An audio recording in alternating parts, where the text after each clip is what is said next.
सवाल कयो आहे मीर रसूल बख्श। वो तो चए त मैयत जी जायदाद जे अंदर औरत यानी भेण जो हिस्सो केतिरो थींदो आहे।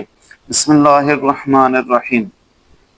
सब खां पहिरियां इहो यादि रखो त जीअं शरीयत मर्दनि खे हिस्सो ॾियारे थी, तीअं ई औरतुनि जो बि शरीयत हिस्सो मुक़ररु फरमायो आहे। यानी ज़ाल जो, माउ जो, धीउ पुटी ऐं भेणुनि जो बि हिस्सो शरीयत मुक़ररु फरमायो आहे। जीअं अल्लाह रब्बुल इज़्ज़त क़ुरान मजीद जे अंदरि इरशाद फरमायो आहे त यूसिकुमुल्लाहु फी औलादिकुम लिज़्ज़करि मिस्लु हज़्ज़िल उन्सयैन।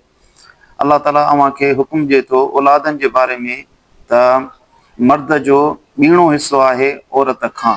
इन आयत मां मालूम थियो त जीअं मर्द जो हिस्सो आहे तीअं औरत जो बि शरीयत हिस्सो मुक़ररु फरमायो आहे।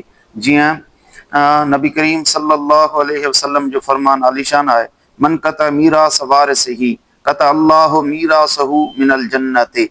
जंहिं शख़्स कंहिं पंहिंजे वारिस जो हिस्सो खाधो त अल्लाह रब्बुल इज़्ज़त उनखे जन्नत जी मीरास यानी जन्नत जी मिल्कियत खां महरूम करे छॾींदो। ऐं ॿिए मक़ाम ते हुज़ूर नबी करीम सल्लल्लाहु अलैहि वसल्लम फरमायो, मन अख़ज़ शिब्रम मिनल अर्दि ज़ुल्मन तुव्विकहू यौमल क़ियामत मिन सब'i अर्दीन।